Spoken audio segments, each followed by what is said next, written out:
আসসালামু আলাইকুম প্রিয় অ্যাক্সেসবাসী। আশা করি সবাই ভালো আছেন, সুস্থ আছেন। দেশের সর্ববৃহৎ online medical platform access medical স্কুলের পক্ষ থেকে আপনাদের সবাইকে স্বাগতম।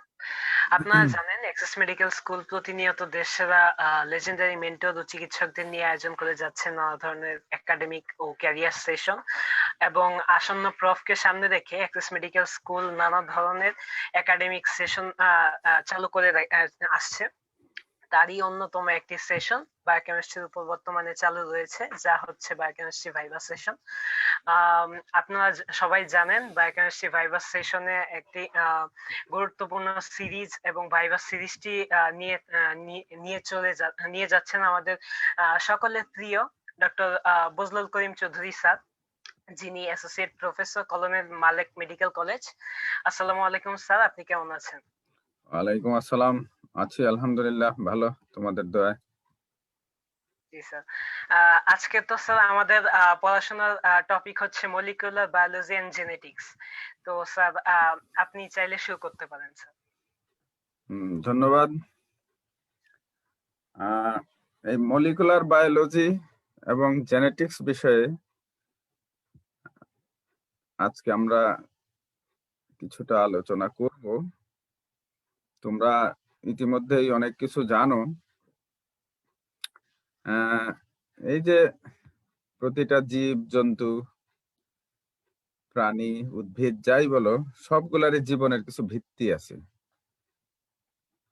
ভিত্তি যার উপরে সবকিছু, একটা প্রাণীর বৈশিষ্ট্য, তার আচার আচরণ, তারপরে চেহারা, সবকিছু নির্ভর করে। একটা মানুষের যে পরবর্তী প্রজন্ম কিন্তু মানুষই হয়, দেখতে অনেকটা কাছাকাছি, কিছুটা পার্থক্য থাকে। আবার মনে করো অন্য একটা প্রাণী সে গরু বলো, গরু, ঘোড়া, গাধা, প্রত্যেকটা প্রাণী কিন্তু আলাদা আলাদা তাদের ধরন, বৈশিষ্ট্য কেন হয়, এই যে বিষয়গুলা, এটাই আমরা বিশ্লেষণ করি এই চ্যাপ্টারে।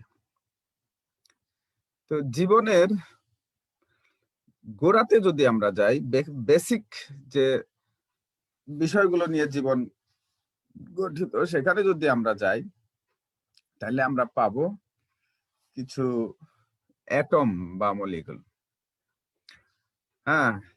তারপরে আস্তে আস্তে সুসংগঠিত হয়ে সেখান থেকে বিভিন্ন ধরনের কার্যকলাপ অথবা পরিবর্তনের মাধ্যমে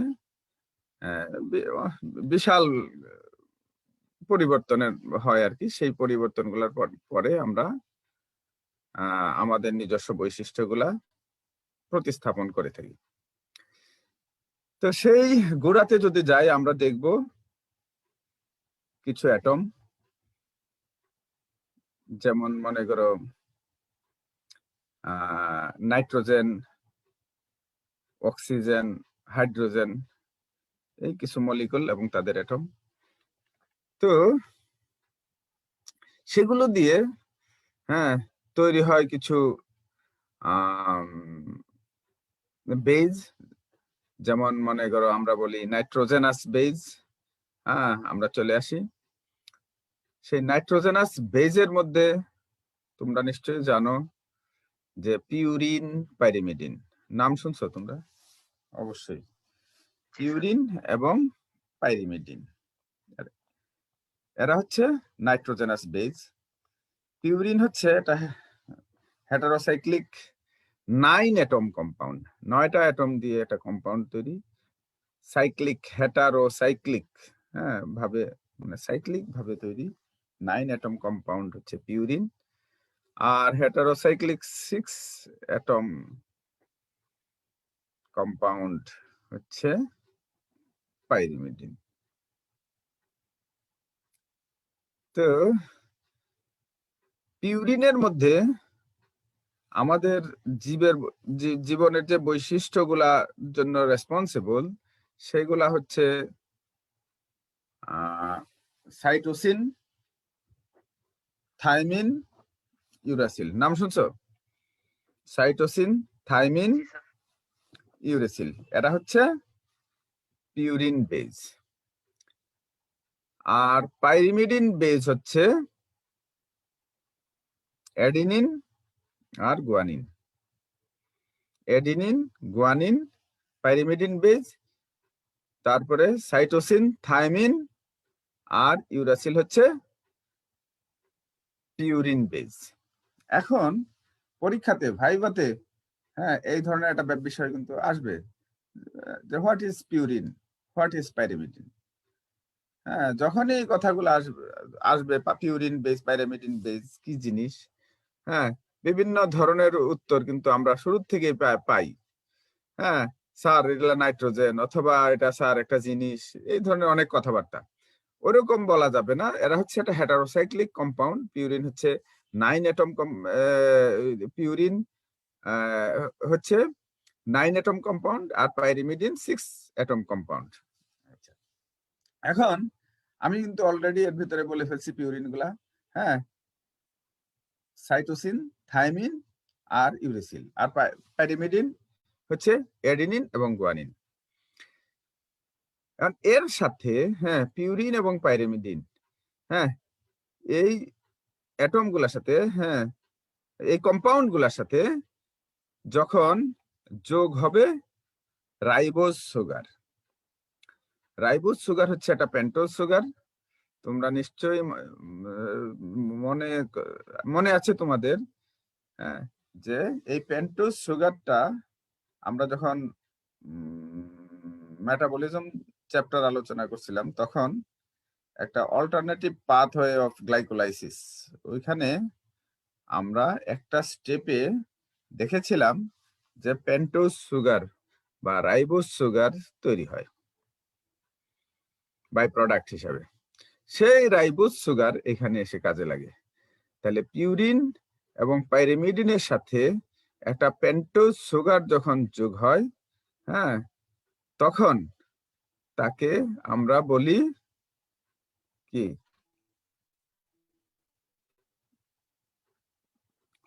নাইট্রোজেন বেজের সাথে যখন যোগ হয় পেন্টোজ সুগার, তখন তাকে কি বলে?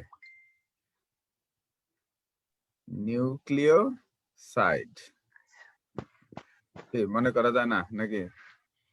নিউক্লিওসাইড। তাহলে নাইট্রোজেন বেজের পরীক্ষায় কিন্তু এরকম আসবে। তোমাদের যখন তোমাদেরকে একটা লটারির ব্যবস্থা যখন থাকবে, তখন এটা কোশ্চেন যে হোয়াট ইজ নিউক্লিওসাইড। তাহলে নাইট্রোজেনাস কম্পাউন্ড গুলার সাথে, দ্যাট মিনস পিউরিন এবং পাইরিমিডিনের সাথে যখন রাইবোজ সুগার যোগ হবে, তখন তার নাম হচ্ছে নিউক্লিওসাইড। এখন এই রাইবোজ সুগার কোন নিউক্লিওসাইড নাইট্রোজেন বেজের সাথে রাইবোজ সুগার যোগ হয়, আবার কোন নাইট্রোজেন বেজের সাথে ডিঅক্সি রাইবোজ সুগার যোগ হয়। যখন রাইবোজ সুগার যোগ হয় আমরা তখন সেটা হচ্ছে কি, নিউক্লিওসাইড। নিউক্লিওসাইড তো অবশ্যই রাইবো নিউক্লিক অ্যাসিডের সাথে যে তৈরি হয়, যে নিউক্লিওসাইড গুলো প্রয়োজন হয়, সেইখানে দরকার হয় হচ্ছে রাইবোজ সুগার। আর deoxyribonucleic deoxyribonucleic acid গুলার সাথে যখন যোগ হয়, তখন ডিঅক্সি সুগার দিয়ে তৈরি হয় হচ্ছে নিউক্লিওসাইড। তাহলে নিউক্লিওসাইড গুলো, তাহলে আমরা যখন একটা রাইবোজ সুগার যুক্ত হয়ে যাচ্ছে, তখন নিউক্লিওসাইড যে তৈরি হচ্ছে, তখন যে অ্যাডিনিন, পাইরিমিডিন, অ্যাডিনিনের সাথে যখন একটা রাইবোজ সুগার যোগ হয়, তখন সেটার নাম হয় অ্যাডিনোসিন। গুয়ানিনের সাথে পাইরিমিডিন তো অবশ্যই, যখন একটা রাইবোজ সুগার যোগ হয়, তাহলে তার নাম হচ্ছে গুয়ানোসিন। ঠিক সেরকম সাইটোসিনের সাথে যখন একটা রাইবোজ সুগার যোগ হয়, তখন তার নাম হচ্ছে সাইটিডিন, এখানে কিন্তু সিন না, সাইটি, হ্যাঁ, দিন, মানে এটা হচ্ছে পিউরিনের সাথে যখন যখন যোগ হয় তখন তার নামের সাথে একটা ডিআইএন যোগ হবে, তাহলে সাইটিডিন। তারপরে থাইমিনের সাথে যখন যোগ হবে তার নাম হচ্ছে থাইমিডিন। আর ইউরিসিলের সাথে যখন পেন্টোজ সুগার যোগ হবে তার নাম হচ্ছে ইউরিডিন। সিডিন। ইউরি, দিন। হ্যাঁ, সাইটিডিন, আর ওইটার নাম হচ্ছে ইউরিসিডিন না, হ্যাঁ, ইউরিডিন। আর থাইমিনের সাথে যখন পেন্টোজ সুগার যোগ হয় তার নাম হচ্ছে থাইমিডিন। এখন এই পেন্টোজ সুগার গুলা যোগ হয় কোথায়? পিউরিনের সাথে যখন পেন্টোজ সুগার যোগ হয়, হ্যাঁ, পিউরিনের সাথে যোগ হয় হচ্ছে কার্বন, কি বলে, সুগারের 1 নাম্বার পজিশনের কার্বনের সাথে, হ্যাঁ, যোগ হয় হচ্ছে নাইট্রোজেনের 9 পজিশনে যে নাইট্রোজেনটা থাকে তার সাথে, হ্যাঁ। আর পাইরিমিডিনের সাথে ক্ষেত্রে একটু ভিন্ন। পাইরিমিডিনের সাথে তোমার সুগারের, পেন্টোজ সুগারের 1 নাম্বার পজিশনের সাথে, হ্যাঁ, নাইট্রোজেনেরও 1 নাম্বার পজিশনের, যে 1 নাম্বার পজিশনে যে নাইট্রোজেন থাকে বেজের, তার সাথে বন্ড হয়, হ্যাঁ। তাহলে বন্ড হয়ে এই অবস্থায় আসলো, সেটার নাম হচ্ছে নিউক্লিওসাইড। তাহলে নিউক্লিওসাইড কি? Base, that means nitrogen base plus হচ্ছে পেন্টোজ সুগার মিলে হচ্ছে নিউক্লিওসাইড। হ্যাঁ, ঝামেলা হয়ে যায় অনেক সময়, হ্যাঁ, যে নিউক্লিওসাইড এবং নিউক্লিওটাইড কি জিনিস, অথবা নাইট্রোজেন বেস কি জিনিস, মাথার মধ্যে আউলাইয়া যায় অনেক সময় অনেকে। তাহলে আমরা নিউক্লিওসাইড পেলাম, যে nitrogen base plus pentose sugar. আচ্ছা, তারপরে আসি নিউক্লিওসাইডের পরে আমরা পাচ্ছি কি? নিউক্লিওটাইড। নিউক্লিওটাইড, নিউক্লিওটাইড কি জিনিস? সুগারের সাথে, এখানে নিউক্লিওসাইডের যে সুগার ইউনিটটা থাকে পেন্টোজ সুগার, তার সাথে যোগ হয় হচ্ছে ফসফেট বন্ড, ফসফরিক, হ্যাঁ, অ্যাসিড, এটা এক ধরনের ফসফরিক অ্যাসিড। সেই ফসফেট বন্ডিং হয় সুগার ইউনিটের সাথে।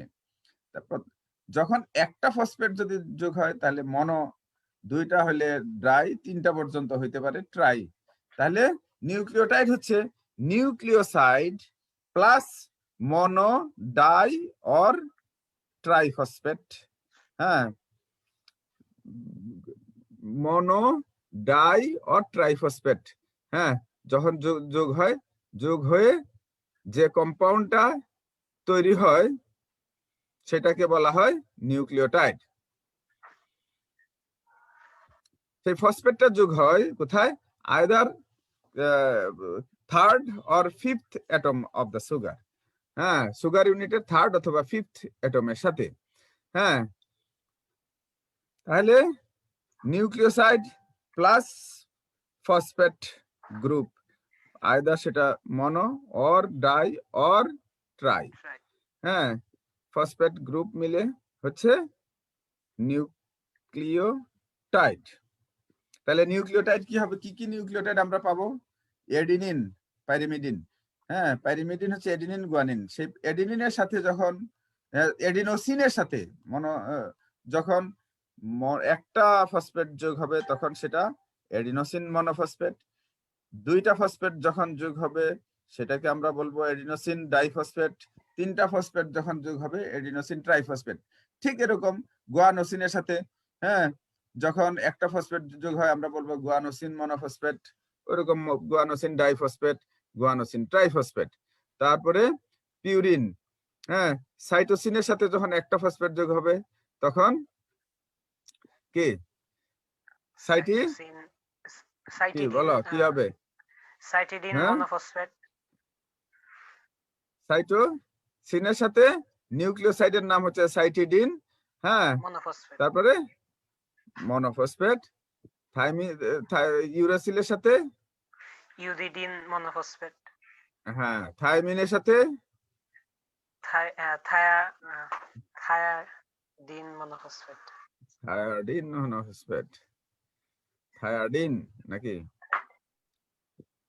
হ্যাঁ,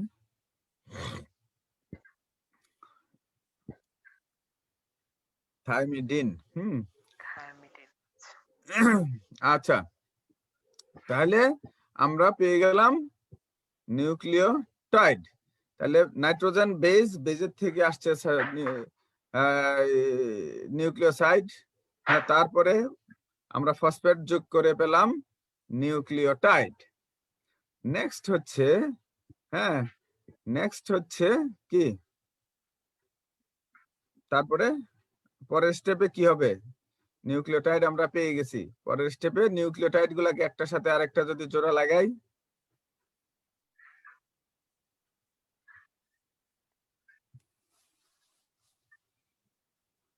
পলিমার অফ নিউক্লিওটাইড কে কি বলে? Nucleic acid. নিউক্লিক অ্যাসিড, হ্যাঁ, নিউক্লিক অ্যাসিড। এখন একটা নিউক্লিওটাইডের সাথে আরেকটা নিউক্লিওটাইড, তারপরে আরেকটা নিউক্লিওটাইড, অনেকগুলা নিউক্লিওটাইড, হ্যাঁ, যখন ফসফোডাইস্টার বন্ড তৈরি হয় সুগারের সাথে, কোথায় হয় তোমরা সেটা পরে বইয়ে দেখে নিও। হ্যাঁ, সময় বোধহয় খুব বেশি না। হ্যাঁ, তো বন্ড হয়ে একাধিক, হ্যাঁ, নিউক্লিওটাইড বন্ডিং হয়ে যে পলিনিউক্লিওটাইড তৈরি হয়, একাধিক নিউক্লিওটাইড, সেটাকেই বলা হয় নিউক্লিক অ্যাসিড। হ্যাঁ, সেটা যদি রাইবোজ সুগার বেসড হয় তাহলে সেটাকে বলে রাইবোনিউক্লিক অ্যাসিড, আর যদি ডিঅক্সি রাইবোজ সুগার বেসড হয় সেটাকে বলা হয়, হ্যাঁ, ডিঅক্সি রাইবো নিউক্লিক অ্যাসিড। হ্যাঁ, এই যে ডিএনএ আর আরএনএ, ডিএনএ হচ্ছে রাইবোনিউক্লিক ডিঅক্সি রাইবোনিউক্লিক অ্যাসিড, আর আরএনএ হচ্ছে রাইবোনিউক্লিক অ্যাসিড। এই যে ডিএনএ এবং আরএনএ, হ্যাঁ, এরাই এরাই কিন্তু নিউক্লিক অ্যাসিড গুলাই কিন্তু পরবর্তীতে আমাদের জীবনের একটা বৈশিষ্ট্য বহন করে। হ্যাঁ, এখন এই ডিএনএ, হ্যাঁ, একটা যে ডিঅক্সিরাইবোনিউক্লিক অ্যাসিড দিয়ে যে পলিমার তৈরি হয়, হ্যাঁ, যোগ হয়ে, হ্যাঁ, ডিঅক্সিরাইবোনিউক্লিক অ্যাসিড, এই ডিঅক্সিরাইবোনিউক্লিক অ্যাসিড গুলোর পলিমার, হ্যাঁ, আমাদের নিউক্লিয়াসে, সেলের মধ্যে, তোমরা নিশ্চয়ই জানো আমাদের সেলের মধ্যে নিউক্লিয়াস আছে, সেই নিউক্লিয়াসের মধ্যে থাকে হচ্ছে এই ডিএনএ। আমরা আসতেছি পরে আস্তে আস্তে, সেই কোষের মধ্যে যে ডিএনএ গুলা থাকে, ডিএনএ এর আবার একটা বৈশিষ্ট্য হচ্ছে তারা একা একা থাকে না, তারা থাকে হচ্ছে দুইটা স্ট্র্যান্ড, দুইটা মালা ডিএনএ এর, হ্যাঁ, ডিঅক্সিরাইবোনিউক্লিক অ্যাসিডের দুইটা চেইন অথবা দুইটা মালা, হ্যাঁ, অ্যান্টি প্যারালালি, হ্যাঁ, তারা একসাথে থাকে। থাকার সময় তারা একে অন্যের সাথে একটা হাইড্রোজেন বন্ড তৈরি হয়, কোথায় তৈরি হয় তোমরা দেখে নিও, করে জোড়া লেগে লেগে থাকে। তাহলে অ্যান্টি প্যারালালি দুইটা ডিএনএ স্ট্র্যান্ড, হ্যাঁ, অ্যান্টি প্যারালালি আমাদের নিউক্লিয়াসের মধ্যে থাকে। এখন তৈরি হইলো কি দুইটা স্ট্র্যান্ড, যদি মাঝখানে একটা সুতা দিয়ে বাঁধা থাকে তাহলে এটা দেখা যায় অনেকটা মইয়ের মতো, মই চিনো তো, ল্যাডার, মইয়ের মতো দেখা যায়। হ্যাঁ, তারা মাঝখানে হাইড্রোজেন বন্ডে বন্ডেজ থাকে, একটা আরেকটার সাথে, একটা বেজ আরেকটা বেজের সাথে অ্যান্টি প্যারালালি থাকে। এখন এখানে অ্যান্টি প্যারালালি তারা যে বেস পেয়ার ফর্ম করে, তারা যে হাইড্রোজেন বন্ড তৈরি করে, সেই ক্ষেত্রে, হ্যাঁ, অ্যাডিনিন সব সময় বেস তৈরি করে হচ্ছে থাইমিনের সাথে, হ্যাঁ, তারপরে গুয়ানিন সব সময় বেস তৈরি করে হ্যাঁ, সাইটোসিনের সাথে, অ্যাডিনিন, হ্যাঁ, থাইমিনের সাথে, আর সাইটোসিন গুয়ানিন সাইটোসিনের সাথে এভাবে থাকে। এখন ডিএনএ তে ডিঅক্সি রাইবো নিউক্লিক অ্যাসিডের মধ্যে হ্যাঁ ইউরাসিল দিয়ে কিন্তু কোনো ডিঅক্সি রাইবো নিউক্লিক অ্যাসিড তৈরি হয় না। সুতরাং ডিএনএ এর মধ্যে কোনো ইউরাসিল থাকে না। আবার আরএনএ এর মধ্যে ইউরাসিল থাকে, কোনো থাইমিন থাকে না। আরএনএ তে থাইমিন থাকে না, মানে রাইবো নিউক্লিক অ্যাসিডের মধ্যে থাইমিন থাকে না, থাকে হচ্ছে ইউরাসিল। আর ডিএনএ এর মধ্যে ডিঅক্সি রাইবো নিউক্লিক অ্যাসিডের মধ্যে কোনো ইউরাসিল থাকে না, থাকে থাইমিন। তাহলে আমরা যদিও 5টা নিউক্লিওটাইডের কথা আলাপ করছি, 5টা নিউক্লিওটাইডই এই ডিএনএ অথবা আরএনএ এর সাথে 5টাই থাকে না। ডিএনএ এর মধ্যে থাকে 4টা ইউরাসিল ছাড়া, হ্যাঁ, adenine, guanine, cytosine and thymine. আবার ইউরাসিলের মধ্যে, আবার আরএনএ এর মধ্যে থাকে 4টা, সেখানেও এডিনিন থাকে, গুয়ানিন থাকে, সাইটোসিন থাকে, আর ইউরাসিল থাকে, থাইমিন থাকে না। তো এখন আমরা যে ডিএনএ পেলাম, nucleic acid polymer of nucleotide, হ্যাঁ, বলছি যে তারা সব সময় পেয়ার হিসাবে থাকে এবং তাদের যে স্ট্র্যান্ড গুলো আমরা যেভাবে আমরা তাদেরকে কাউন্ট করি, একটা আরেকটার অপোজিট ভাবে থাকে, একটা স্ট্র্যান্ড আরেকটা স্ট্র্যান্ডের উল্টা ভাবে থাকে, অ্যান্টি প্যারালালি থাকে এবং তারা হাইড্রোজেন বন্ড তৈরি করে। আমরা বলছি অ্যাডেনিন বন্ড করে থাইমিনের সাথে, আর সাইটোসিন দিয়ে যে বন্ড করে হচ্ছে গুয়ানিনের সাথে।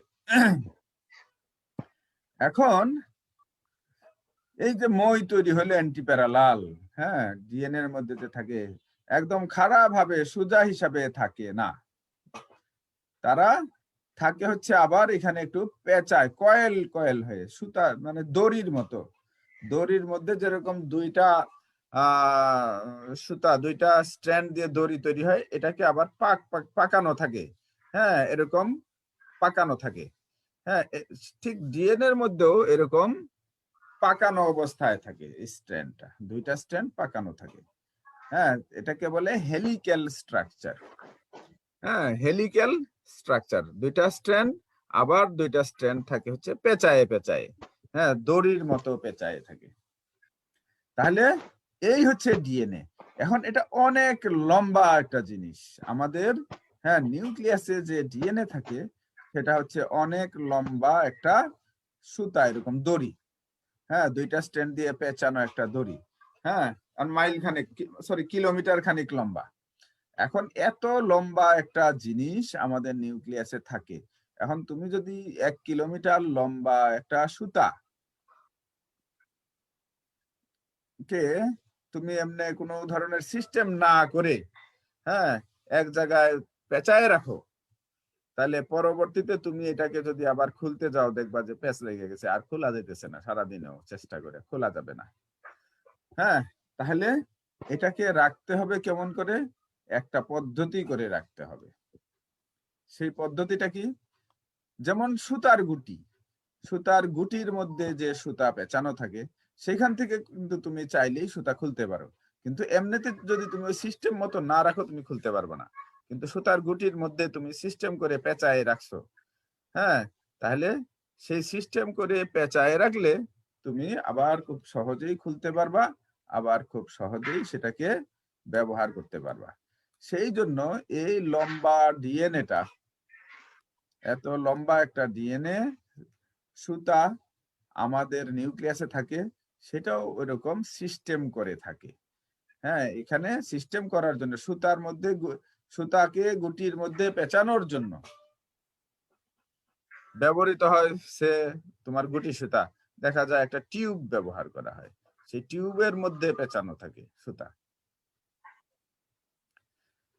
তো এরকম এই ডিএনএটাকে পেঁচানোর জন্য কিছু অন্যান্য সাবস্টেন্স দরকার লাগে, সেটা মূলত প্রোটিন, তাকে বলা হয় হিস্টোন প্রোটিন। সেই হিস্টোন প্রোটিনের মধ্যে এই ডিএনএ গুলা কায়দা করে পেঁচানো থাকে। সেই কায়দাটা বিভিন্ন ভাবে, হ্যাঁ, সেটা ফোল্ডিং হয়ে হয়ে খুব কম্প্রেসড একটা ছোট্ট একটা গুটি তৈরি হয়, যেটা নাকি নিউক্লিয়াসে থাকে। তো সেই অর্গানাইজেশনটা তোমরা বইয়ের মধ্যে দেখে নিও, পরীক্ষাতে আসতে পারে অর্গানাইজেশন অফ ডিএনএ। এখন এখানে এত স্বল্প পরিসরে ডিটেলস আর বলা সম্ভব হবে না। তাহলে তোমাদের আমরা চলে আসলাম, হ্যাঁ, এই যে অর্গানাইজড হয়ে সেটা তৈরি হলো কি, নিউক্লিয়াসের মধ্যে ডিএনএ থাকে। এই ডিএনএটা কোনো একটা পার্ট এর মধ্যেই থাকে, যে কোনো একটা ফাংশনিং ইউনিট থাকে, হ্যাঁ, অনেকগুলা ফাংশনিং ইউনিট থাকে, এক একটা ফাংশনিং ইউনিটকে বলা হয় জিন। এখানে অনেক কথাবার্তা আছে, এত কথাবার্তা তো বলা সম্ভব না। তো এই লম্বা ডিএনএ এর মধ্যে ফাংশনিং ইউনিট গুলাকে বলা হয় জিন। এটা বেশ কিছু নিউক্লিওটাইড বেস নিয়ে গঠিত। এক একটা জিন এক এক ধরনের ক্যারেক্টারিস্টিক্স ক্যারি করে, এক একটা জিন এক এক ধরনের ক্যারেক্টারিস্টিক্স বহন করে।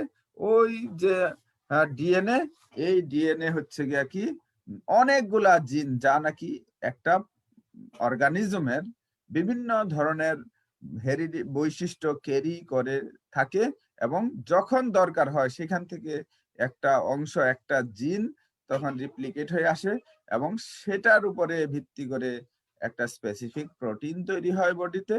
সেই প্রোটিন তখন আমাদের কাজে লাগে। তাহলে আমরা এই ডিএনএটাকে নিউক্লিয়াসের মধ্যে যেটা খুব কয়েলড অবস্থায় থাকে, খুব কম্প্রেসড অবস্থায় থাকে, সেটাই হচ্ছে আমরা সেটাকে বলতে পারি যে তোমরা কম্পিউটার ব্যবহার করতেছো, যে আমার সামনে বসে বসে তুমি কি যেন করতেছো, রেকর্ড টেকর্ড হবে হয়তোবা। হ্যাঁ, এটা হচ্ছে কোথায়? হার্ড ডিস্কের মধ্যে।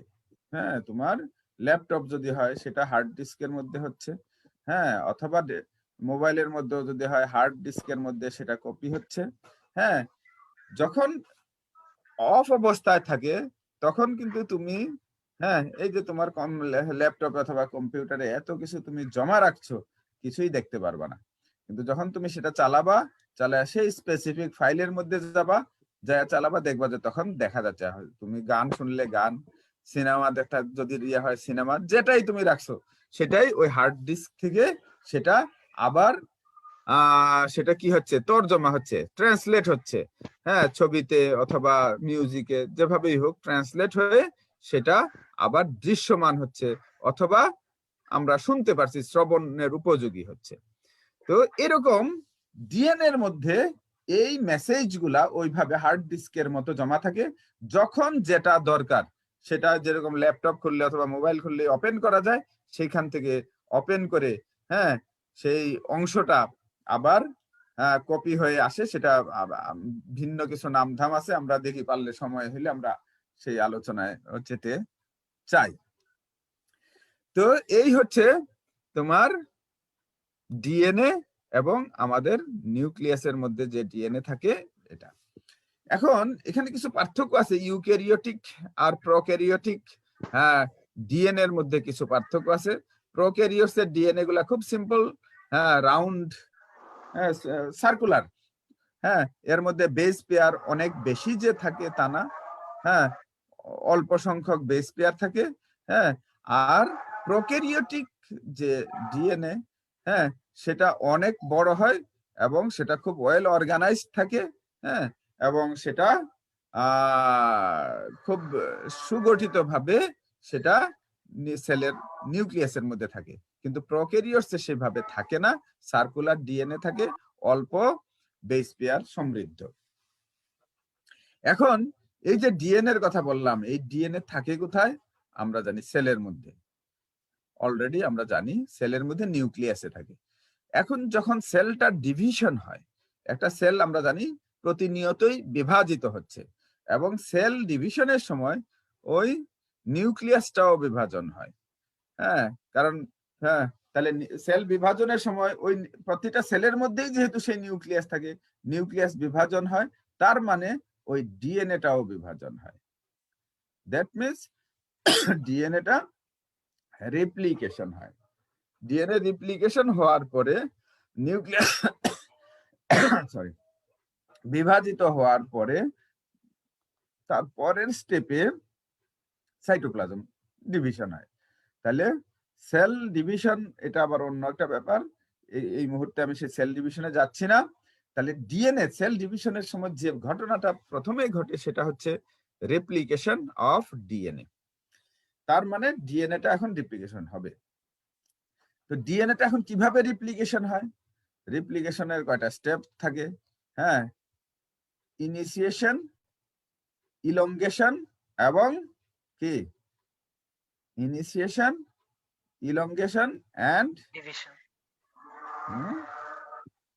ডিভিশন না, ইনিশিয়েশন শুরু হচ্ছে এক জায়গায়, তারপরে Termination. ইলংগেশন, তারপরে টার্মিনেশন।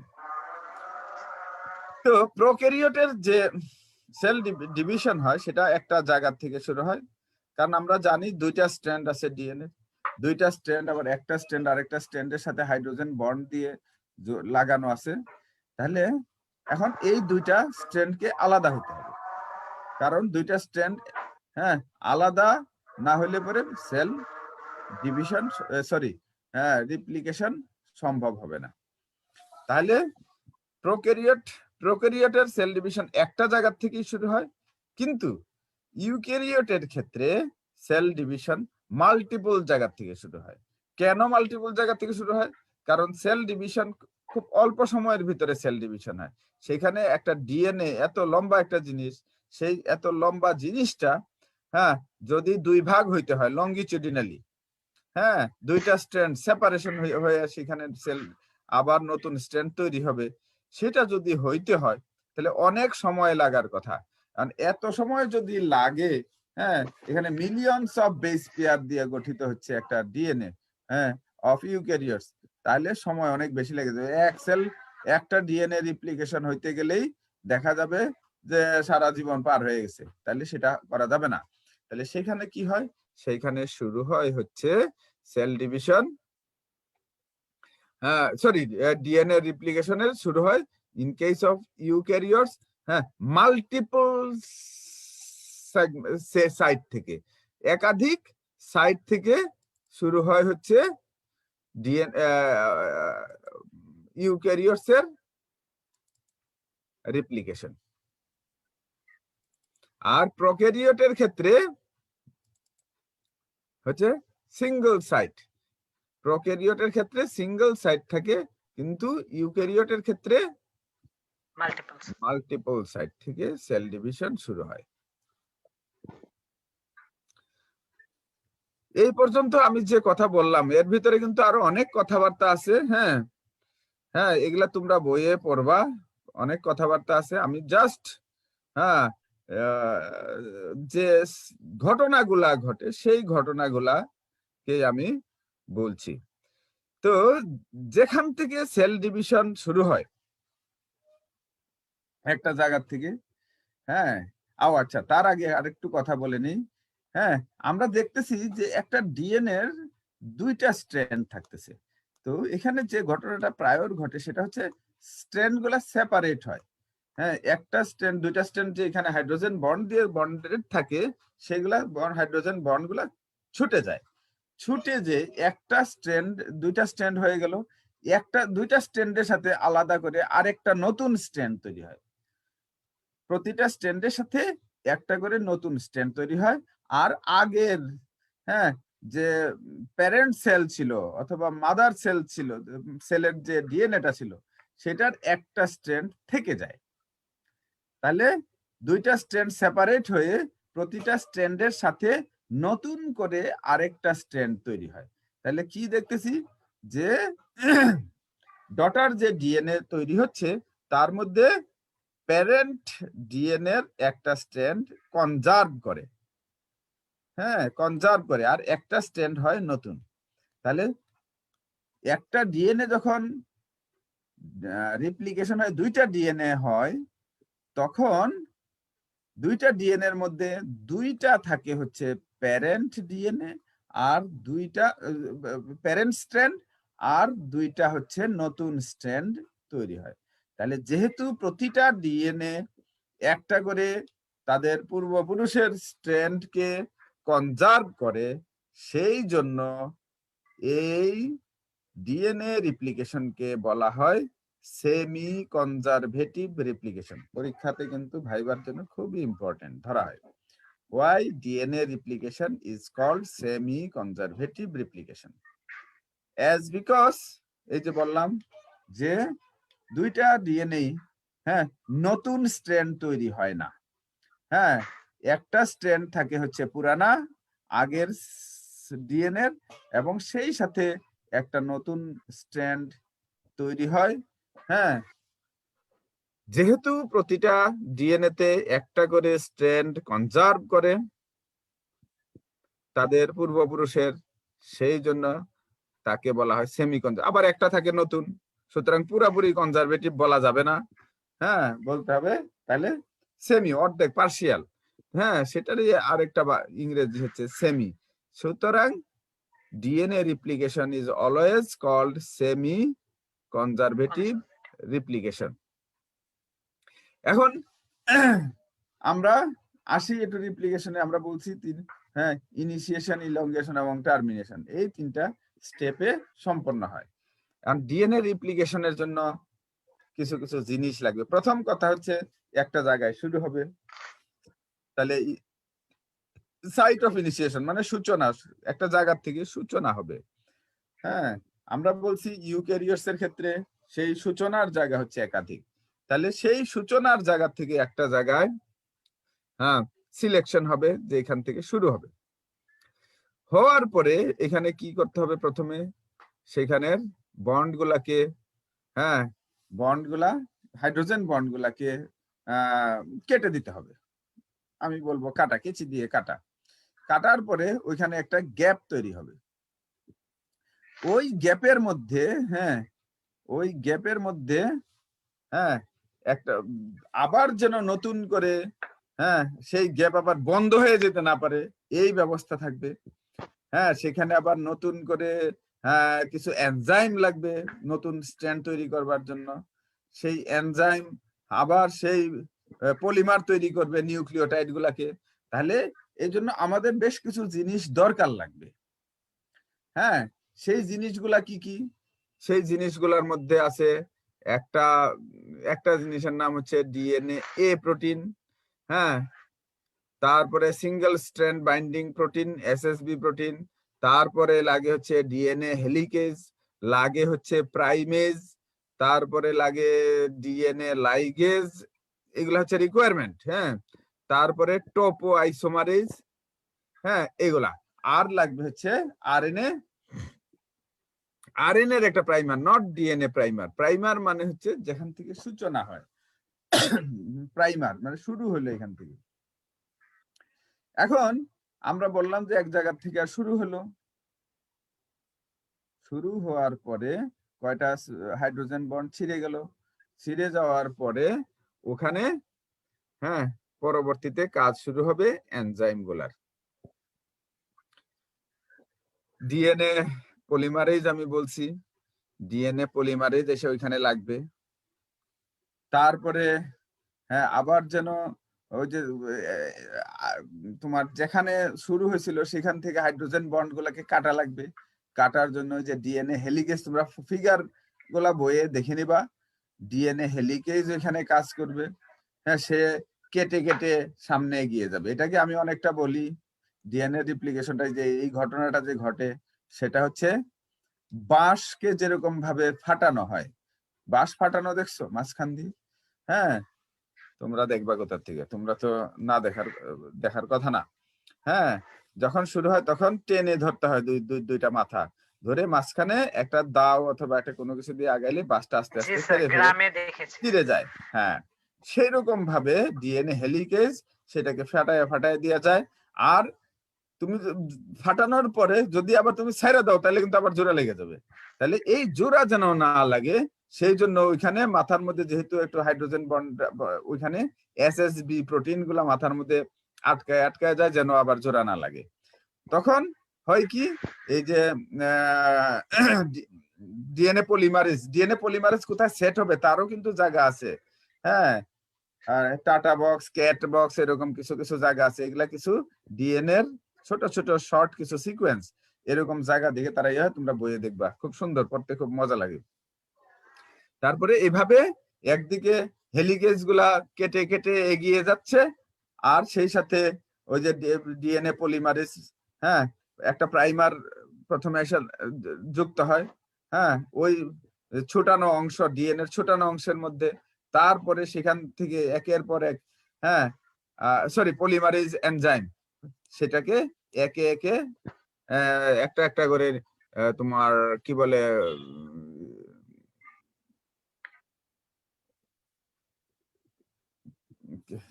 নিউক্লিওটাইড, সরি, হ্যাঁ, একে একে নিউক্লিওটাইড গুলাকে, হ্যাঁ, ধরে ধরে এনে ওইখানে জোড়া লাগায় দেয় ওইখানে, হ্যাঁ, পলিমারেজ এনজাইমে সেটাকে আবার জোড়া লাগিয়ে লাগিয়ে তোমার স্ট্র্যান্ড গুলাকে লম্বা ইলংগেট করে।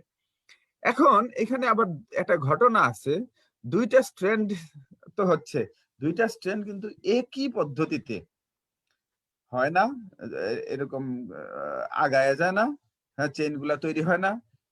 এখানে কিছু একটা স্ট্র্যান্ড কে বলা হয় লিডিং স্ট্র্যান্ড, আর একটা স্ট্র্যান্ড কে বলা হয় লেগিং স্ট্র্যান্ড। এখানে আমরা যে কাউন্ট করি, আমরা যে ডিএনএটাকে আমরা কোন দিক থেকে কোন দিক, 5 প্রাইম থেকে 3 প্রাইম, এই সমস্ত কিছু ব্যাপার স্যাপার আছে যে আমরা, হ্যাঁ, এই যে বললাম দুইটা অ্যান্টি প্যারালাল দুইটা স্ট্র্যান্ড থাকে, সাধারণত অ্যান্টি প্যারালাল স্ট্র্যান্ড থাকার কারণে একই দিকে কিন্তু ডিএনএ রিপ্লিকেশন হয়, হ্যাঁ। সুতরাং দুইটা স্ট্র্যান্ডই কিন্তু যেহেতু অ্যান্টি প্যারালাল, সুতরাং দিকের কারণে একটা স্ট্র্যান্ড হচ্ছে কন্টিনিউয়াসলি সিনথেসিস হতে থাকে বইয়ে, দেখো আমি এখানে বোঝানো এইভাবে ভার্চুয়ালি বোঝানো একটু মুশকিল, হ্যাঁ। আর আরেকটা স্ট্র্যান্ড হচ্ছে টুকরা টুকরা টুকরা টুকরা করে, হ্যাঁ, তৈরি তৈরি হইতে থাকে, একটা প্রাইমার এসে যুক্ত হয়, তারপরে তার সাথে আরো কিছু ডিএনএ পলিমারেজ নিউক্লিওটাইডকে জোড়া দিয়ে দিয়ে একটু লম্বা হলো, আবার আরেকটা প্রাইমার, এভাবে একটা স্ট্র্যান্ড হয় কন্টিনিউয়াস আর আরেকটা স্ট্র্যান্ড হয় ডিসকন্টিনিউয়াস।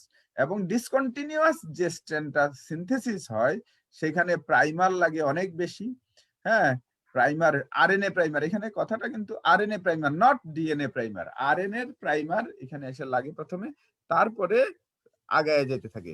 কিন্তু কন্টিনিউয়াস যে স্ট্র্যান্ডটা সেটা একটা প্রাইমার যুক্ত হওয়ার পরেই কিন্তু কন্টিনিউয়াসলি সিনথেসিস হতে থাকে। কিন্তু লেগিং স্ট্র্যান্ডের ক্ষেত্রে, হ্যাঁ, কিছুক্ষণ পরে পরেই একটা করে প্রাইমার এসে যুক্ত হয়, যুক্ত হয়ে, হ্যাঁ, তোমার স্ট্র্যান্ডটা ইলংগেট হইতে থাকে, আবার কিছু দূর পরে যুক্ত হয়, এভাবে ইলংগেট হইতে থাকে। তো এনিহাও এখানে আমি অনেক বেশি কথাবার্তা বলার সুযোগ কম, তো এইভাবে, হ্যাঁ, কমপ্লিট হচ্ছে তোমার রেপ্লিকেশন। কিন্তু লেগিং স্ট্র্যান্ডে একটা ঘটনা ঘটে, একটু পরে পরে পার্ট পার্ট পার্ট পার্ট যে ডিএনএ তৈরি হচ্ছে, এই এক একটা পার্টকে বলা হয় ওকাজাকি ফ্র্যাগমেন্ট, এক একটা ফ্র্যাগমেন্ট, এক একটা পার্টকে ওকাজাকি ফ্র্যাগমেন্ট বলা হয়। তাহলে এই ওকাজাকি ফ্র্যাগমেন্ট কি জিনিস, ভাইবা বোর্ডের জন্য কিন্তু এটা খুব ইম্পর্টেন্ট একটা ব্যাপার, ওকাজাকি ফ্র্যাগমেন্ট। তাহলে এই যে একটু পরে পরে একটা আরএনএ প্রাইমার আসছে লেগিং স্ট্র্যান্ডে, সেখানে একটা কিছু কিছু অংশ ডিএনএ তৈরি হচ্ছে, আবার একটা প্রাইমার, আবার ডিএনএ, আবার প্রাইমার, আবার ডিএনএ, এইভাবে তৈরি হচ্ছে। তাহলে এই প্রাইমারটা আরএনএ, এই আরএনএ প্রাইমারটা যদি থেকে যায় পার্মানেন্টলি, তাহলে দেখা যাবে যে ডিএনএটা তৈরি হলো সেটার মধ্যে অর্ধেক অংশই হয়তো বা প্রাইমার রয়ে গেছে। তাহলে পরবর্তীতে কি হয়, এই প্রাইমারটাকে রিমুভ করা হয়। এই প্রাইমারটাকে রিমুভ করবার জন্য আবার, হ্যাঁ, ডিফারেন্ট একটা ইয়ে আছে যে ডিএনএ পলিমারেজই এই কাজগুলো করে। ডিএনএ পলিমারেজের আবার ডিএনএ পলিমারেজ 1 আছে, ডিএনএ পলিমারেজ 3 আছে, এরকম পলিমারেজের ভিতরে কিছু পার্থক্য আছে। তারা, হ্যাঁ, এভাবে ডিএনএ এই কাজগুলো সারে, এবং, হ্যাঁ, সেখানে আরএনএ প্রাইমার গুলাকে পরে ডিএনএ পলিমারেজ 1 বোধহয় রিমুভ করে সেখানে আবার ডিএনএ এর যে নিউক্লিওটাইড সেগুলা দিয়ে সেটাকে ফিল আপ করে দেয়। ফাইনালি ডিএনএ লাইগেজ দুইটা মাথাকে জোড়া লাগাই দেয়। এইভাবে পরবর্তীতে লেগিং স্ট্র্যান্ডটাও একটা কন্টিনিউয়াস স্ট্র্যান্ডে পরিণত হয়। এখন এখানে যখন এই আমরা বলছি একটা সমস্যা, টেকনিক্যাল সমস্যা হয়, সেটা হচ্ছে যে সুতার মতো পেঁচানো থাকে ডিএনএ। এখন এটাকে যখন টান দিয়ে ছুটানো হয়, ডিএনএ হেলিকেজ যখন এই কাজগুলা করে, হ্যাঁ, তখন দেখা যায় মাথা যতই আগাইতে থাকে, তখন তুমি একটা দড়ি টান দিয়ে ছুটাইয়া দেখো তো, দেখবা যে দুই মাথার দুই দিকে এক পর্যায়ে যায় আর টান দিয়ে ছুটাইতে পারছো না, একটা সুপার কয়েল তৈরি হয়। সেই সুপার কয়েলকে রিলিজ করার জন্য, হ্যাঁ, আরেকটা মেকানিজম, আরেকটা এনজাইম কাজ করে, আরেকটা প্রোটিন কাজ করে, সেটার নাম হলো ডিএনএ হেলিকেজ বা জাইরেজ। হ্যাঁ, ওই এনজাইম। তো সুতরাং এই এনজাইম গুলার রোল তোমরা আবার একটু দেখে নিও। তাহলে এভাবে ডিএনএটা পুরা রিপ্লিকেশন হয়ে যায়। হ্যাঁ, এই ডিএনএ রিপ্লিকেশনটা হচ্ছে সেমি কনজারভেটিভ রিপ্লিকেশন।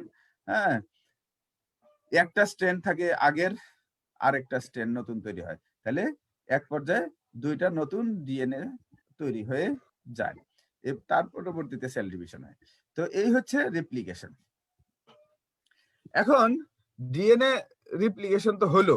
হ্যাঁ, রিপ্লিকেশনের পরে এই যে একের পর এক মিলিয়নস অফ নিউক্লিওটাইড দিয়ে এই ডিএনএটা তৈরি হয়, একটার পর একটা এসে জোড়া লাগে। হ্যাঁ, এখানে কি কোনো ভুল ভ্রান্তি হইতে পারে না? হইতে পারে। সেই ভুল ভ্রান্তি গুলাকে আবার সংশোধনের ব্যবস্থা আছে। হ্যাঁ, সেই প্রুফ রিডিং।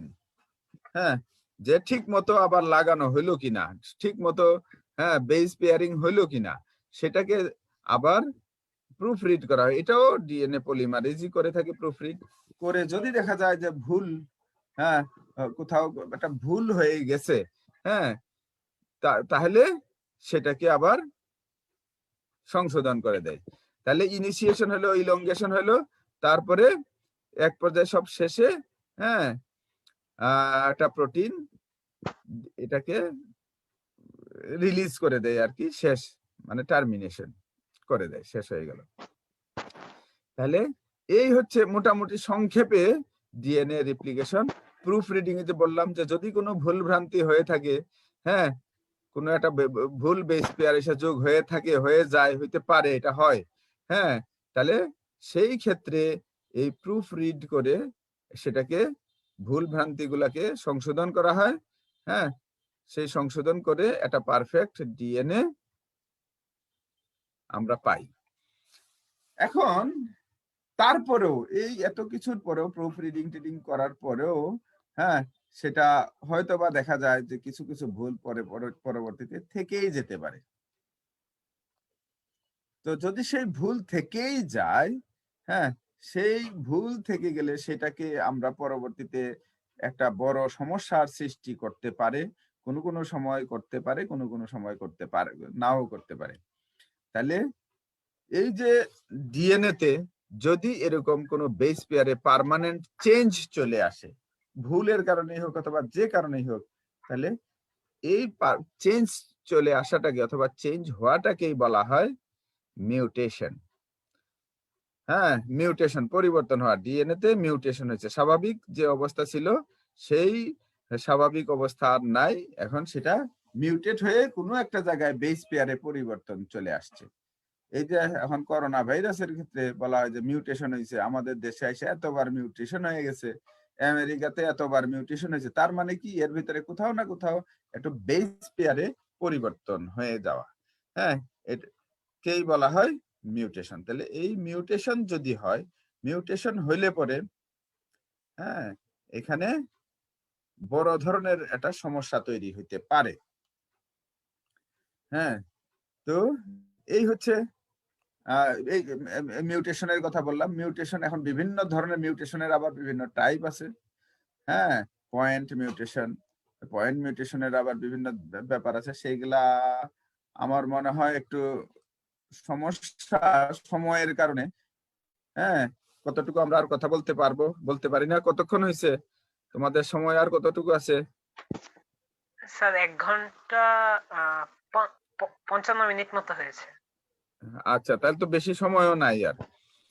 তাহলে মিউটেশন এর ব্যাপারে পরে আমরা একটু আলোচনা করবো না। হ্যাঁ, অন্য কোনো একটা যদি সুযোগ পাই।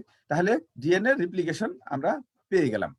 আচ্ছা, ডিএনএ থেকে এখন আরেকটা ব্যাপার হয় কি, হ্যাঁ এটা তো হচ্ছে যে টোটাল ডিএনএটা দুইটা ভাগ হওয়া। এখন আমি বলছি ডিএনএর মধ্যে যে ফাংশনিং কিছু ইউনিট, কিছু বেস পেয়ার মিলে একটা কাজের জন্য রেসপন্সিবল যদি হয়, সেটাকে আমরা বলি জিন। তাহলে একটা জিন একটা ক্যারেক্টারিস্টিক্স ক্যারি করে। এখন আমার একটা বডিতে একটা প্রোটিন তৈরি করতে হবে, তাহলে যেটা করতে হবে সেই অংশটা কে আমাদের ওইখান থেকে একটা কপি করতে হবে। এখানে পুরা ডিএনএ রিপ্লিকেশন হবে না, একটা পোরশন কপি হবে। কপি হয়ে সেটা সেলের মধ্যেই আসবে এবং সেই কপির অংশটা থেকে হ্যাঁ আমরা অন্য একটা প্রোটিন তৈরি করে নিব আমাদের উপযোগী। অনেক সময় দেখা যায় তোমাদের কাছে একটা বড় বই আছে, সেই বইটা তোমার পুরাটা বই দরকার নাই, এখান থেকে একটা চ্যাপ্টার ফটোকপি করা দরকার, তখন তোমরা সেই চ্যাপ্টারটাকে ফটোকপি করে নিয়ে আসো। ঠিক এরকম একটা ব্যাপার, তো পুরা বই না, আমরা একটা চ্যাপ্টারকে ফটোকপি করব।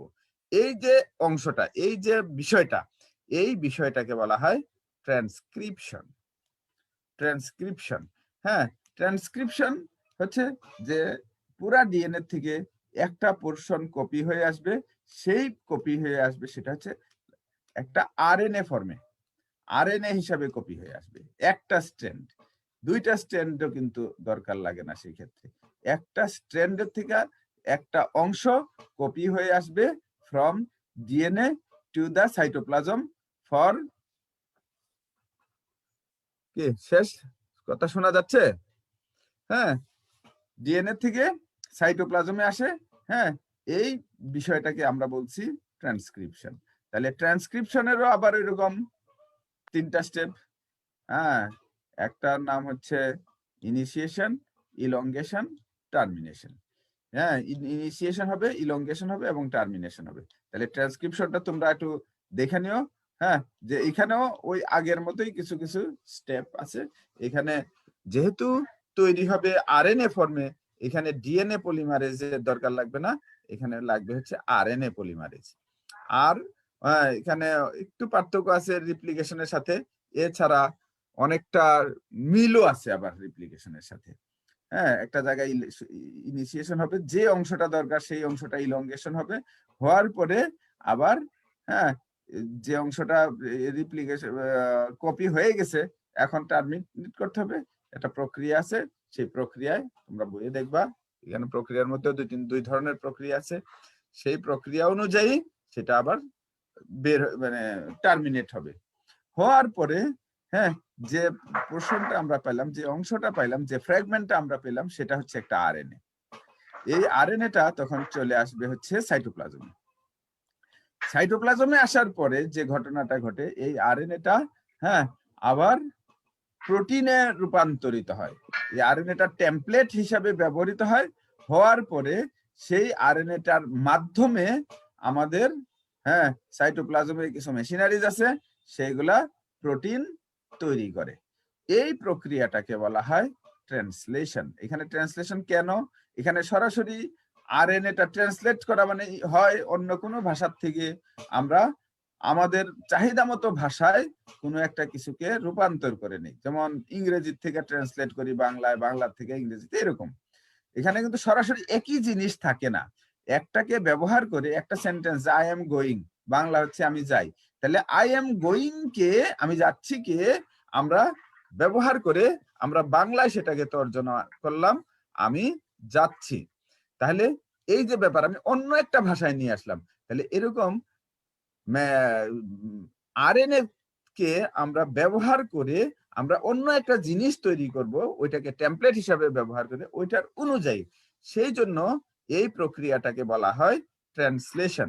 আমরা আরএনএ কে টেমপ্লেট হিসাবে ব্যবহার করে প্রোটিন তৈরি করি, কোথায়? In the cytoplasm. সাইটোপ্লাজমের কোথায়? হ্যাঁ, সাইটোপ্লাজমে তোমরা নিশ্চয়ই নাম শুনছো, এন্ডোপ্লাজমিক রেটিকুলাম। সেই এন্ডোপ্লাজমিক রেটিকুলামের মধ্যে আবার আছে রাফ এন্ডোপ্লাজমিক রেটিকুলাম। সেই রাফ এন্ডোপ্লাজমিক রেটিকুলাম রাফ হয় কেন?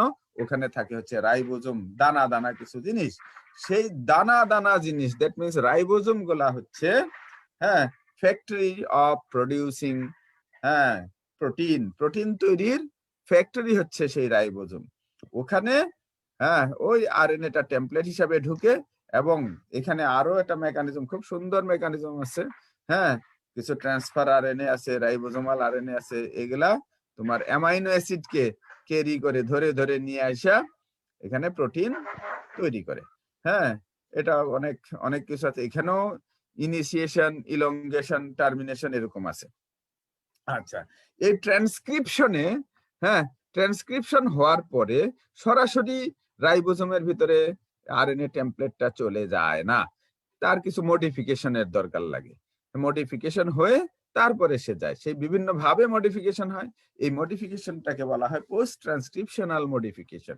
এটাও কিন্তু পরীক্ষার জন্য খুব ইম্পর্টেন্ট। তাহলে পোস্ট ট্রান্সক্রিপশনাল মডিফিকেশন হওয়ার পরে যে অংশটা দরকার সেই অংশটা রাইবোজোমের ভিতরে ঢুকে যায়। এখানেও আবার ইউক্যারিওটস এবং প্রোক্যারিওটস এর কিছু পার্থক্য আছে। হ্যাঁ, সেগুলা তোমরা বইয়ে দেখবা, পার্থক্যগুলা দেখে, হ্যাঁ, দুইটা সাব ইউনিট আছে আরএনএ এর, এখানে আবার ঢুকে কিভাবে অনেক বড় বেশ কিন্তু ইন্টারেস্টিং প্রক্রিয়ার মাধ্যমে প্রোটিন সিনথেসিস হয়। তাহলে প্রোটিন সিনথেসিস হলো কি, আরএনএ কে ব্যবহার করে টেমপ্লেট আরএনএ। যেহেতু হ্যাঁ, এখানে আরএনএ আসলো কোথা থেকে, মেসেজ নিয়ে আসলো ফ্রম নিউক্লিয়াস থেকে অথবা ডিএনএ থেকে মেসেজ নিয়ে আসলো হচ্ছে সাইটোপ্লাজমে, আসার পরে এখানে সে ট্রান্সলেট হচ্ছে। এই কারণের জন্য এই আরএনএটাকে বলা হয় মেসেঞ্জার আরএনএ। এছাড়াও মেসেঞ্জার, সে মেসেজ ক্যারি করে নিয়ে আসছে, সে টেমপ্লেট হিসেবে ব্যবহার হচ্ছে প্রোটিন সিনথেসিসে, সেই জন্য একে বলা হয় মেসেঞ্জার আরএনএ। কি সময়ের কি অবস্থা? হ্যাঁ স্যার, 1.5 ঘন্টা মতো হয়েছে। 1.5 ঘন্টা মতো হয়েছে মানে? হ্যাঁ, 7:43 বাজে এখন, 1 ঘন্টার উপরে হয়ে গেছে। না স্যার, 1.5 ঘন্টা স্যার। হ্যাঁ হ্যাঁ হ্যাঁ, আমি এই যে ট্রান্সলেশনের বিষয়টা একটু বলে আমি শেষ করবো আজকে। হ্যাঁ, পারলে আরেকটা ক্লাসের দিকে চেষ্টা করবো না, যদি আরো কিছু বাকিটুকু আলোক করার। তাহলে এই যে মেসেঞ্জার আরএনএটা আসতেছে হচ্ছে রাইবোজোমে আসার পরে বললাম যে এখানে বেশ সুন্দর একটা প্রক্রিয়া আছে। হ্যাঁ, এই প্রক্রিয়ার মাধ্যমে এখানে সাইটোপ্লাজমে থাকে হচ্ছে আরো কিছু আরএনএ, যাদেরকে বলা হয় ট্রান্সফার আরএনএ। এখানে বিভিন্ন ধরনের ট্রান্সফার আরএনএ আছে। সেই ট্রান্সফার আরএনএ গুলা, এক একটা ট্রান্সফার আরএনএ এক এক ধরনের অ্যামাইনো অ্যাসিড ক্যারি করে নিয়ে আসে, ওই টেমপ্লেটের মধ্যে বসায় দেয়। হ্যাঁ, সেই টেমপ্লেট অনুযায়ী, হ্যাঁ, এখানে আরো কিছু কথাবার্তা বলার ছিল যে কোডন। হ্যাঁ, সে কোডন সম্বন্ধে আমি তো বলা হলো না, হয়নি, আমি ল্যাপস করে গেছি। আর সেই কোডন গুলা নিয়ে একটু আলোচনা করা দরকার ছিল। আচ্ছা, সেটা দেখি পারলে আরেকটা ক্লাসে আলোচনা করব যদি পারি। তাহলে এখানে সেই হ্যাঁ, কোডন অনুযায়ী ট্রান্সফার আরএনএ এর মধ্যে কোডন থাকে, 3টা বেস পেয়ার মিলে, হ্যাঁ, 3টা বেস পেয়ার মিলে একটা কোডন হয়। সেই 3টা বেস পেয়ার মিলে একটা কোডন, সেই কোডনটা এক এক ধরনের কোডন এক একটা অ্যামাইনো অ্যাসিডকে রিপ্রেজেন্ট করে। তো সেই অনুযায়ী অ্যামাইনো অ্যাসিডকে একটার পর একটা এনে একটা চেইন তৈরি করে, যার নাম হচ্ছে পেপটাইড চেইন। হ্যাঁ, যখন শেষ হয়ে যায়, ওই যে যতটুকু অংশ ছিল পুরাটা ট্রান্সলেট হয়ে যায়, তখন হ্যাঁ, এটা প্রোটিনটা তৈরি করা হয়ে গেল। পলিপেপটাইডটা তৈরি হলো। হওয়ার পরে সে আমাদের কাজের উপযোগী হওয়ার জন্য এখানেও কিছু মডিফিকেশন দরকার লাগতে পারে প্রোটিনের। মডিফিকেশন হয়ে সে এটা অ্যাক্টিভ প্রোটিনে কনভার্ট হতে পারে। যেমন মনে করো বিভিন্ন ধরনের এনজাইম আছে, তোমরা নাম শুনছো। হ্যাঁ, ইনঅ্যাক্টিভ ফর্মে থাকে, যে আমাদের ইন্টেস্টাইনে কিছু এনজাইম থাকে ইনঅ্যাক্টিভ ফর্মে থাকে জাইমোজেন হিসাবে, সেইগুলা আবার পরবর্তীতে পোস্ট ট্রান্সলেশনাল মডিফিকেশনের মাধ্যমে সেগুলা অ্যাক্টিভ হয়। ওখানে কোথাও কোনো কিছু কাটা ছিটা দরকার লাগে, কোনো জায়গায় কিছু লাগানোর দরকার লাগে, এইভাবে করে সেটা হ্যাঁ মডিফিকেশন হয়। That is called post translational modification. তাহলে হ্যাঁ, আমরা প্রোটিন সিনথেসিস আমরা পেয়ে গেলাম। এখানেও হবে ইনিশিয়েশন, ইলংগেশন এবং টার্মিনেশন। তাহলে আমরা এক জায়গায় শুরু হবে প্রোটিন সিনথেসিস, ইনিশিয়েশন, তারপরে ইলংগেশন, ওই যে একটার পর একটা অ্যামাইনো অ্যাসিড যোগ হবে, ইলংগেট হবে, তারপরে ফাইনালি সে ছুটে যাবে, রিলিজ হবে, সেটাকেই বলা হয় টার্মিনেশন। তাহলে আমরা রিপ্লিকেশনেও দেখলাম 3টা স্টেপ, ইনিশিয়েশন, ইলংগেশন, টার্মিনেশন। তারপরে ট্রান্সক্রিপশনও এই একই তিনটা স্টেপে সম্পন্ন হয়। আবার ট্রান্সলেশন, এটাও এই 3টা স্টেপে সম্পন্ন হয়। তাহলে আজকে এই পর্যন্তই থাক। হ্যাঁ, নেক্সট আরেকটা ক্লাস যদি সুযোগ পাই, নেক্সট আরেকটা ক্লাসে আমি আরো কিছু কথাবার্তা আছে, অনেক কথা খুব মজার। হ্যাঁ, মলিকুলার বায়োলজি, জেনেটিক্স যদি ঠিক মতো তোমরা একটু বুঝে পড়ো, খুব ভালো লাগবে, খুব মজার একটা সাবজেক্ট। তো ঠিক আছে, সবাইকে ধন্যবাদ, তোমাকেও ধন্যবাদ। অসংখ্য ধন্যবাদ স্যার, আমাদের এত সময় করে এত সুন্দর করে উদাহরণ দিয়ে বোঝানোর জন্য। আশা করি পরবর্তী অন্য কোনো সেশনে আপনার সাথে আবার আমরা যুক্ত হব। তো আজকের মতো এখানেই বিদায় নিচ্ছি। আসসালামু আলাইকুম স্যার। ওয়ালাইকুম আসসালাম।